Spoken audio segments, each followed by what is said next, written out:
네, 1월 13일 목요일 NH투자증권의 모닝 미팅 시작하겠습니다. 뉴욕 증시는 올랐습니다. 다우지수가 0.11% 상승을 했고 S&P 500은 0.28%, 나스닥 지수는 0.23% 올랐습니다. 헬스케어를 제외한 전 섹터가 올랐습니다.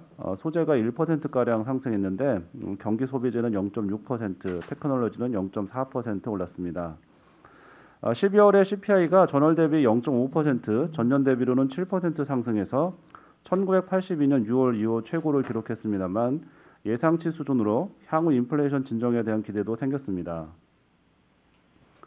테슬라 주가는 3.9% 올랐는데 모건 스탠리가 목표 주가를 기존 1,200달러에서 1,300달러로 높였습니다.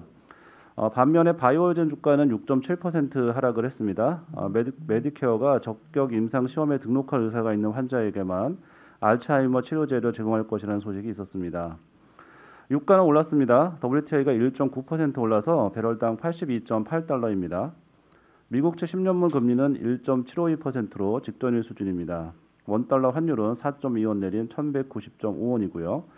가상화폐 가격도 반등세입니다. 비트코인 가격은 43,900달러, 이더리움은 3,380달러 선에서 거래되고 있습니다. 네, 오늘 저희가 준비한 자료는 주식 전략과 크레딧 전략, 산업기업 및 해외 주식 자료가 있고요. 먼저 주식 전략의 파생 1월 만기 코멘트부터 듣겠습니다. 허율 연구원입니다. 예, 오늘은 1월 옵션 만기일입니다. 지난 월보에서 1월물 만기에서 주목할 사항은 작년 말에 진행된 금융투자의 배당연계 매수 차익 거래의 청산이라고 말씀드린 바가 있습니다. 연초부터 외국인 투자들의 매도세에 코스피 200 선물의 저평가가 이어지며 금융투자가 배당연계 차익 거래 포지션을 청산하기 유리한 상황이 펼쳐졌습니다.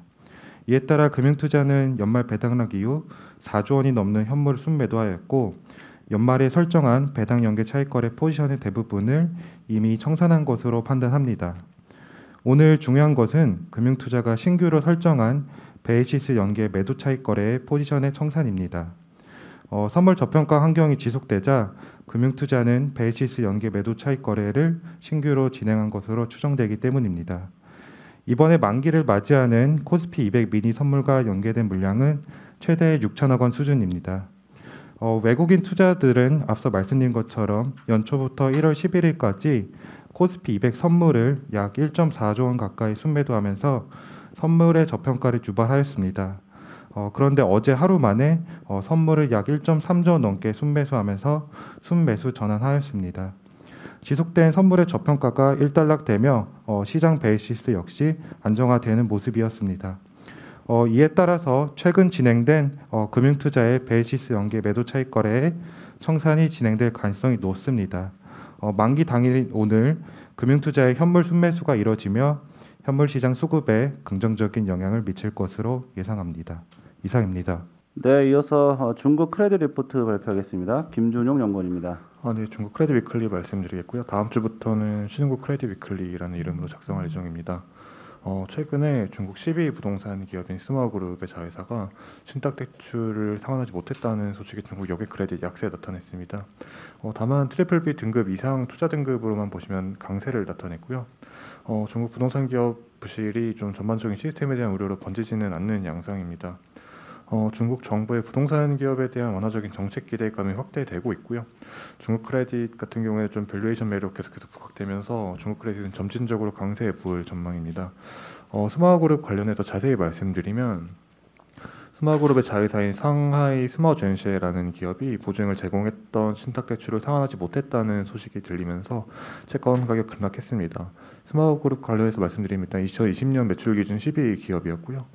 2021년 6월 말 기준 현금성 자산이 약 748억 위안이었는데 단기 부채 444억 위안을 좀 크게 상회한 수치입니다. 다만 현금 중 대다수가 건설 프로젝트에 지금 귀속되어 있어서 부채 상환에 바로 활용하지 못하고 있습니다.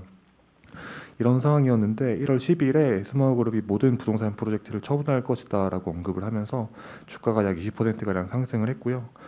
중국 정부는 계속해서 국영 부동산 기업이 부실 기업의 건설 프로젝트를 취득하기 위해서 차입을 할 경우에는 이에 대해서는 부채 규제를 하지 않겠다라고 언급을 하고 있는 상황입니다. 따라서 프로젝트를 좀 처분을 하고 중국 국영은행을 중심으로 좀 대출이 제공될 경우에는 스마그룹 이를 부채 상환에 활용하면서 회생할 가능성이 높다라고 판단하고 있습니다. 이상입니다. 네, 중국 크레딧물 좀 긍정적으로 보고 계신데 그 중에서도 뭐 이게 부동산이나 이런 쪽은 좀 제외한다든가 어떤 산업별로 좀 차이가 있다면 어떨까요? 네, 일단은 중국 같은 경우에는 다른 국가들 투자 등급 크레딧 대비해서 아직 스프레드가 많이 줄어들지 못한 상황이라서 아직까지 금리 매력도가 있는 상황인데요.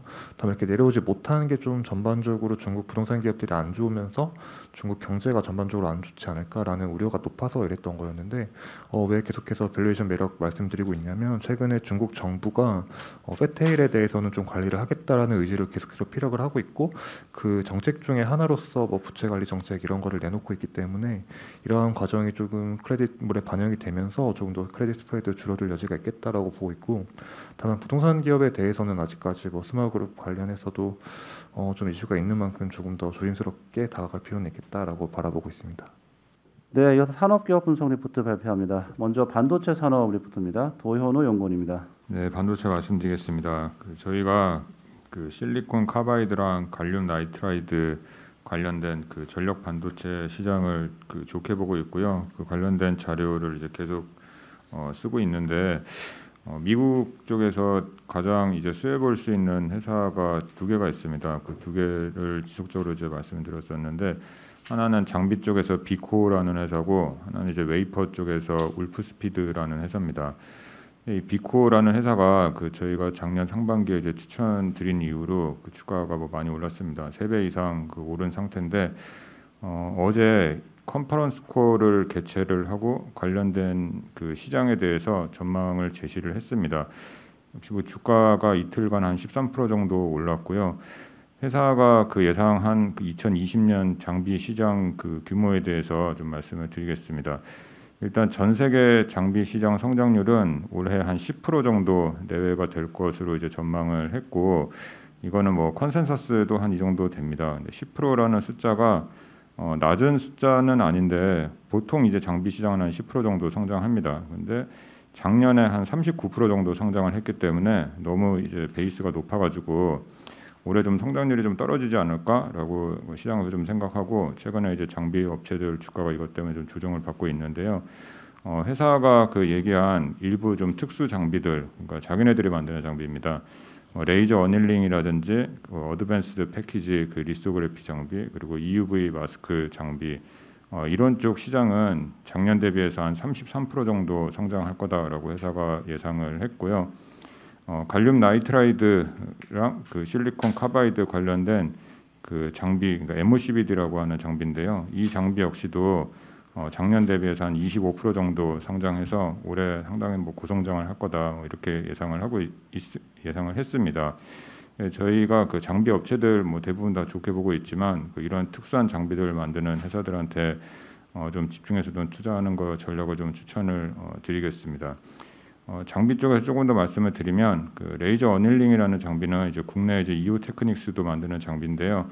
보통 이제 로직 반도체에 들어가는데 15나노부터 디램에도 적용이 되면서 최근에 이제 시장 규모가 상당히 좀 크게 증가하고 있고 어드밴스드 패키지 리소그래피라는 장비는 최근에 뭐 플립칩 패키지 그리고 팬아웃 그리고 하이브리드 본딩 같은 이제 고성능 패키지 공정이 늘어나면서 이쪽 수요도 상당히 좀 늘어나고 있습니다.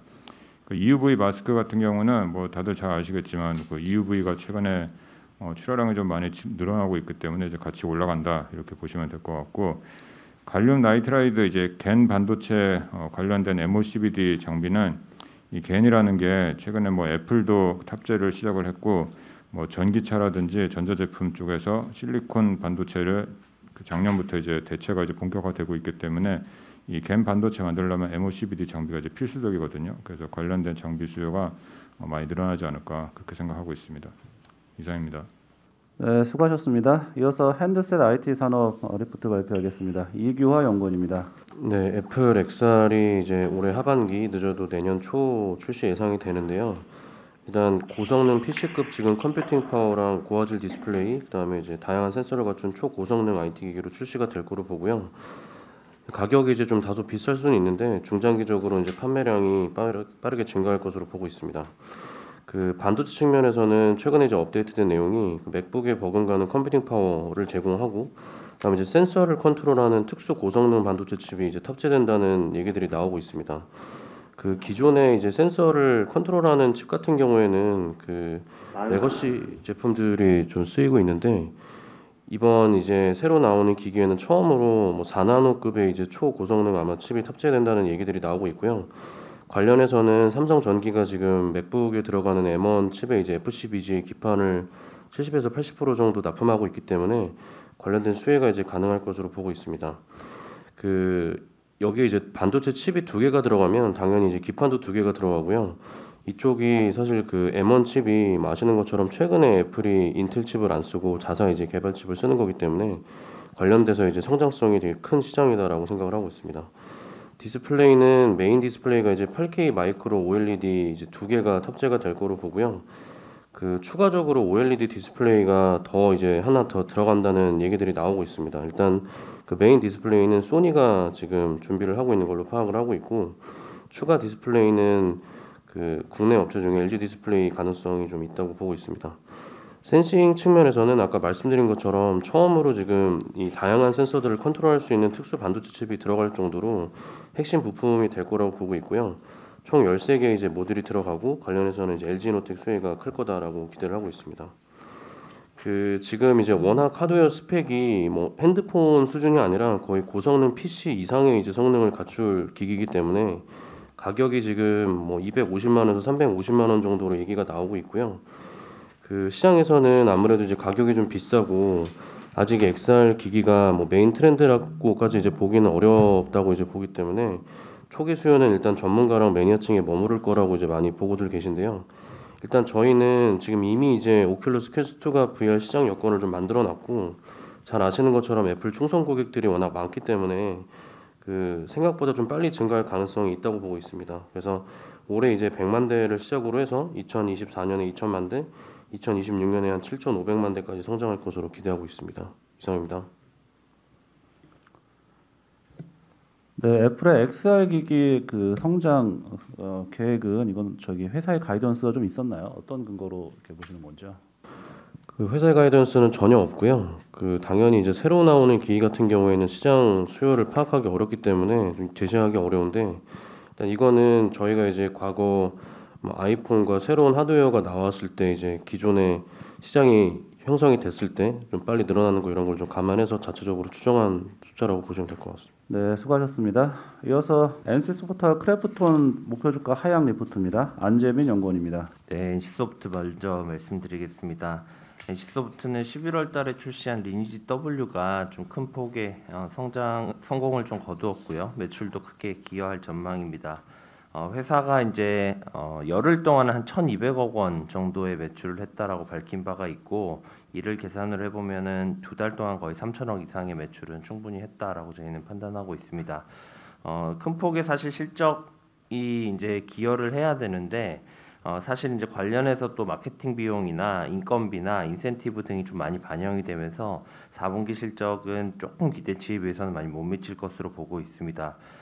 또 NC소프트가 야구단을 가지고 있어서요. 4분기에 이제 그 야구단 관련해서 비용들이 좀 제법 발생을 하는데 이번에도 FA 영입들이나 이런 것들이 좀 있어서 실적은 조금 부진할 것으로 보고 있습니다. 그래서 목표 주가를 기존의 93만 원에서 83만 원으로 하향 조정합니다. 다만 이제 올해 1분기 중에 아마 P2E 게임에 대한 구체적인 전략이랑 스케줄이 공개되지 않을까 이렇게 판단하고 있습니다. 이어서 크래프톤 말씀드리면 크래프톤도 PUBG 뉴스테이트라는 게임이 11월 달에 출시를 했습니다만 좀 다소 저희 기대치에는 좀 많이 못 미친 것 같습니다. 아직 이제 뭐 NC소프트의 MMORPG류와 좀 다르게 이런 그 총싸움류의 장르들은 매출이 조금 더디게 올라오는 경향이 있긴 하지만 일단 4분기까지는 관련해서 좀 매출을 크게 기대하기는 어렵지 않을까라고 저희는 판단하고 있고요. 다만 이제 1월 중에 지금 이번 주에 아마 대규모 업데이트가 좀 예정이 되어 있고 2월부터는 또 프로모션이나 마케팅 등이 또 집행이 될 거기 때문에 이런 부분들 감안하면은 반등의 가능성도 충분히 있다라고 보고 있습니다.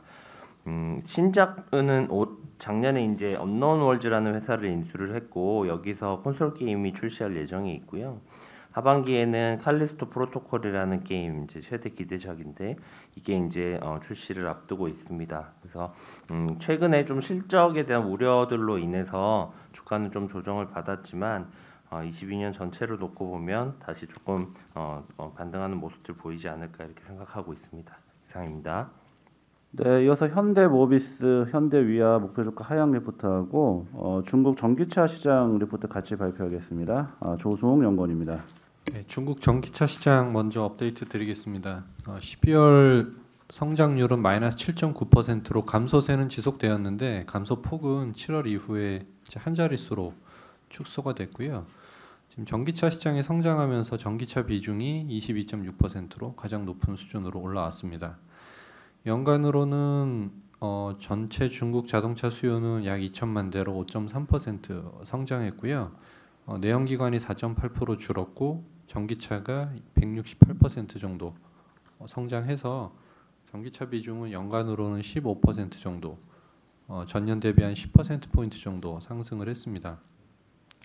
지금 테슬라 같은 경우가 12월 중국 내수 판매가 7만 대를 넘어서면서 이제 중국 진출 이래 월간으로 최대 판매를 기록을 했고요. 연간으로는 모델 3에 이어서 모델 Y가 론칭되면서 32만 대, 성장률로는 133% 정도를 기록을 했습니다.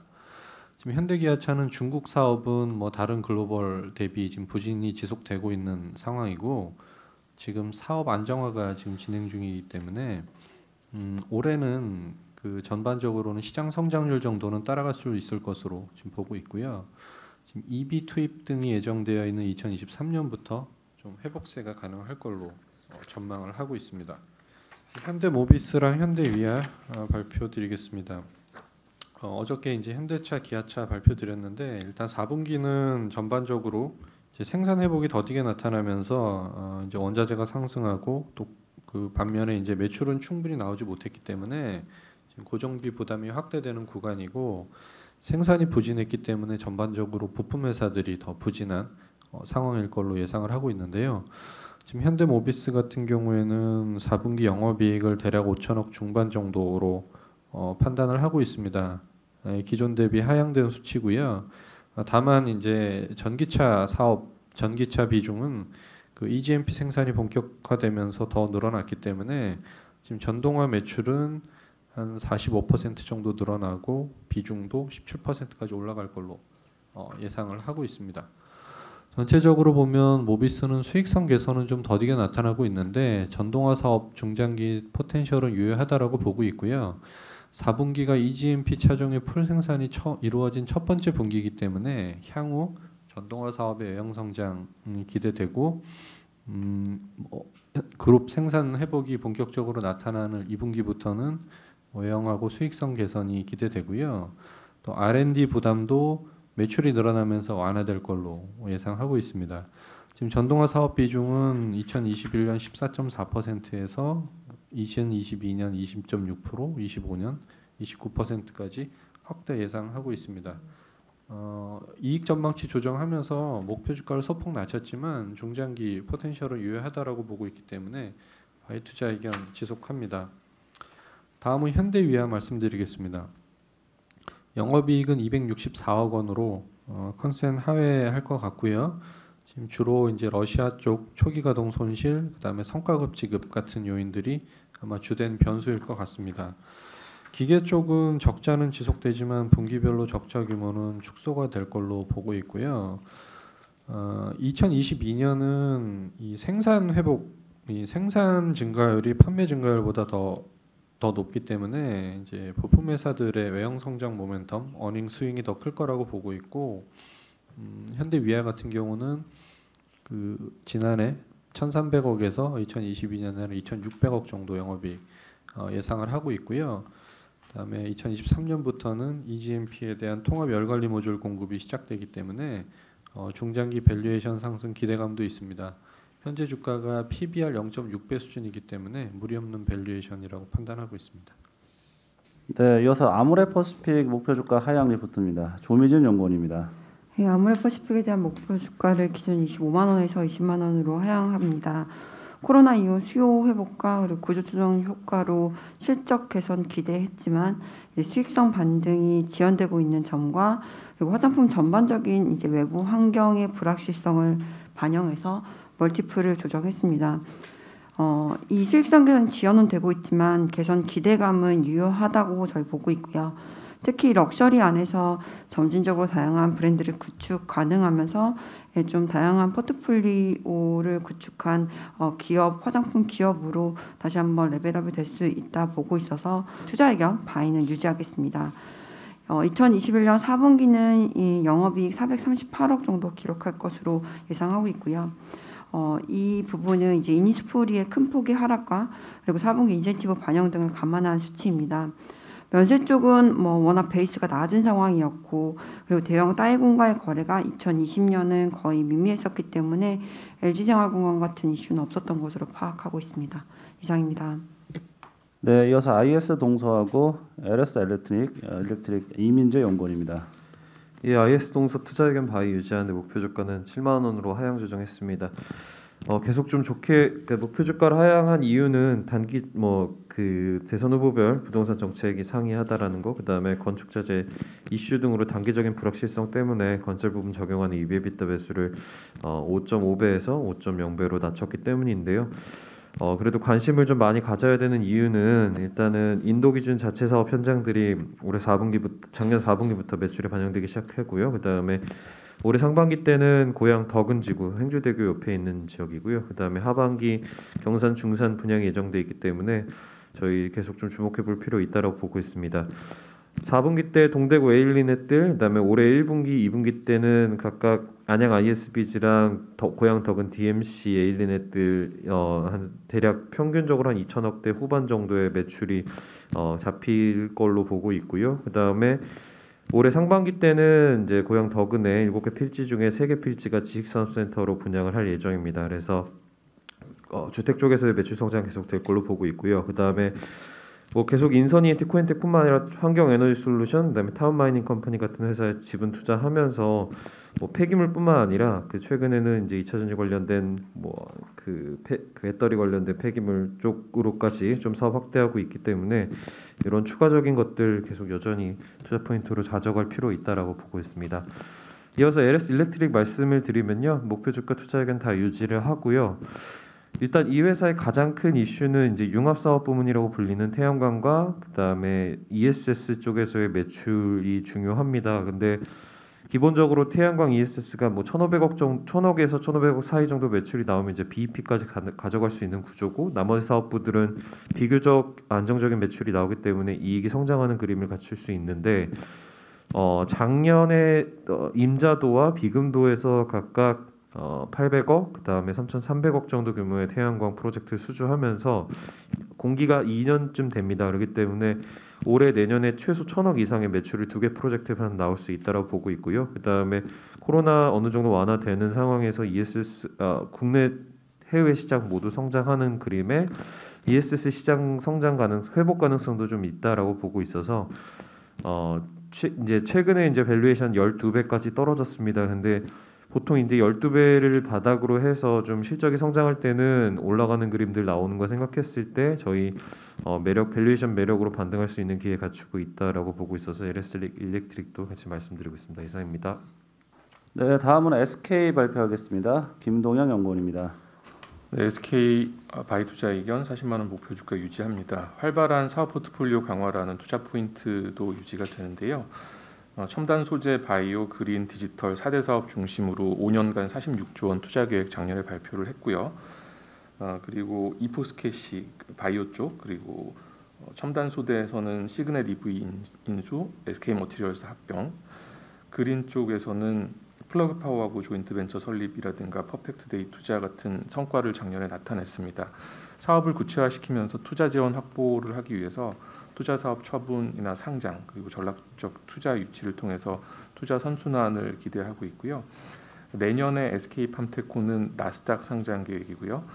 SK 실트론도 상장 가능성이 높습니다. 이런 것들은 투자 지원 확보도 확보지만 SK NAV를 보다 현실화하는 계기가 될 걸로 보입니다.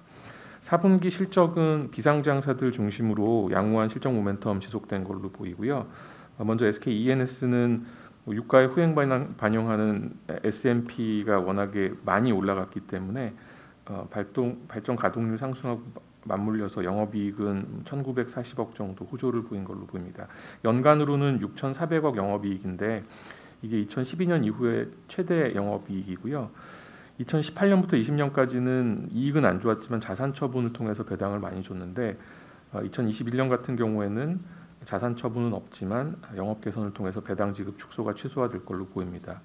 SK팜테코는 작년 하반기부터 대형 고객향 물량 증가 효과가 지속이 되면서 잠정 매출을 3,290억이라고 얘기를 했고요. 연간으로는 8,830억입니다. 그 전해보다 36% 성장하는 모습을 보였습니다. 이상입니다. 네, 이어서 포스코 말씀드리겠습니다. 포스코가 어제 잠정 실적을 발표를 했고요. 연간으로 연결 기준으로 매출액 76.4조 원과 영업이익 9.2조 원을 공시를 했습니다. 별도는 영업이익으로 6.6조 원을 공시했는데 연결과 별도 모두 연간 실적은 사상 최대를 기록을 했습니다. 지금 저희가 이제 4분기 실적을 추산해 보면 연결 실적으로 보면 영업이익은 2.3조 원으로 시장 컨센서스하고 부합합니다. 별도 기준으로는 1.6조 원인데 지난 그 3분기 대비해서는 약 29% 정도 빠진 거고요. 연결 대상 기업들의 이 영업이익 기여도는 3분기에 8천억에서 4분기는 7천억으로 좀 줄었습니다. 실적 전망을 좀 해보면 그 실적은 분기별로 보면 지난 3분기가 3조 1천억으로 가장 높았고요. 그다음에 지금 말씀드렸지만 4분기에는 2조 3천억, 이번 2022년 1분기에는 2조 원으로 영업이익은 조금씩 줄어들 걸로 예상을 하고 있습니다. 아마도 2분기 정도, 올해 2분기가 영업이익 바닥을 확인하는 시기가 되지 않을까 이렇게 생각을 하고 있고요. 그렇지만 철강 경기 반등이 좀 빠르지는 않을 것 같은데 그럼에도 불구하고 2022년 연간으로 연결 영업이익은 7.2조 원이 예상돼서 과거보다는 매우 좋은 상황이 이어질 겁니다. 이런 상황에서 긴축 금융 정책으로 성장주 대비 가치주의 매력이 커지고 있다는 점에 좀 주목할 필요가 있다 이렇게 저희는 판단하고 있습니다. 해외 기업이죠. 나비타스 임지용 연구원입니다. 네, 이제 이어서 나비타스라는 종목에 대해서 좀 말씀을 드리도록 하겠습니다. 글로벌 1위 그 갈륨 나이트라이드 간 반도체 기업이고요. 요즘에 이제 반도체, 가전, 데이터 센터, 신재생, EV 전방위적으로 수요가 좀 급증을 좀 하고 있습니다.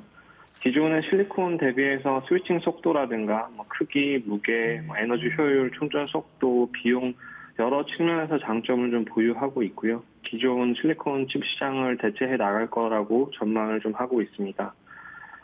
이 공정 과정이 좀 복잡하고 초기 높은 투입 비용 때문에 진입 장벽을 좀 가지고 있다라고 보시면 될 것 같고 나비타스 같은 경우는 30년 이상의 간 사업에 영위를 하면서 이러한 문제점을 좀 극복했다라고 좀 보고 있습니다. 포인트 위주로 좀 말씀을 드리면 사실 이 시장의 전방 자체를 크게 이제 모바일하고 데이터 센터, 전기차, 신재생 쪽으로 나눌 수가 있는데 각각 25년까지 연평균 160%, 23%, 30%, 45%, 8% 이 정도의 엄청난 고성장세를 좀 보고 있고요. 작년 기준 침투율이 0.3%인데 26년 정도 되면 한 16% 정도까지 올라갈 거라고 좀 보고 있고 전체 시장 자체가 연평균 100% 이상 매년 더블 난다라는 그런 시장을 좀 성장세를 좀 보고 있습니다. 특히 데이터 센터 같은 경우는 원가의 44%가 전력과 냉각 관련된 비용들인데 이 간 반도체를 사용하게 되면 전력 사용의 10%를 절감을 할 수가 있고 여러 가지 전력 밀도라든가 에너지 손실을 좀 줄일 수 있기 때문에 침투율이 더욱더 커질 거라고 좀 보고 있고 태양광 발전 쪽에서도 인버터 비용을 낮추거나 와트당 이제 비용을 소모시키는 에너지 절감 효과들이 있기 때문에 태양광 쪽에서도 급격한 발전을 좀 볼 수가 있을 것 같습니다. 마지막으로 전기차 쪽에서도 많이 활용이 되고 있는데 기존의 실리콘 대비해서 60% 정도 빠른 충전과 배터리 비용도 좀 아낄 수가 있고 주행 거리 역시 늘어나서 전기차 업체 입장에서는 채택을 할 수밖에 없는 기술적 장점을 좀 보유를 하고 있습니다. 실적 전망을 좀 말씀을 드리면 올해 한 100% 이상, 내년도에는 거의 190% 이상 성장을 할 거라고 좀 보고 있고요. 에비타는 2023년 정도 흑자 전환을 예상을 하고 있습니다. 경쟁사는 파워 인테그레이션이나 이노사이언스, 인피니언 정도가 있는데 시장 자체가 이제 개화의 단계고 고성장을 하기 때문에 경쟁 심화 우려를 이제 논하기보다는 이제 선점 효과라든가 가장 높은 기술력을 보유한 업체에 좀 주목을 하자라는 말씀을 드리고 있고요. 리스크 요인은 스펙을 통해서 상장을 했기 때문에 워런트나 옵션 행사에 따른 수급 이슈가 좀 존재를 하고 있습니다. 지금 기준으로 이제 옵션이나 워런트를 통해서 좀 증가할 수 있는 주식수 자체가 현재 유통 주식수의 20% 정도가 되는데 이런 점을 좀 유의를 해서 중장기 투자를 하시면 좀 좋은 성과를 얻으실 수 있을 것 같아서 좀 자료를 작성해 봤습니다. 이상입니다. 네, 최근에 주가가 하락했던 이유에 그 유동 물량도 좀 해당이 되는 건가요? 워런트 같은 경우는 이제 가격대별로 이제 조건이 다 상이하기 때문에 지금 당장 최근에 이제 한 16불, 17불까지 올라갔던 그런 경우에 이제 그 조건에 해당돼서 좀 물량이 나온 것으로 좀 해석을 좀 하고 있습니다. 네, 이상 모닝미팅 마칩니다.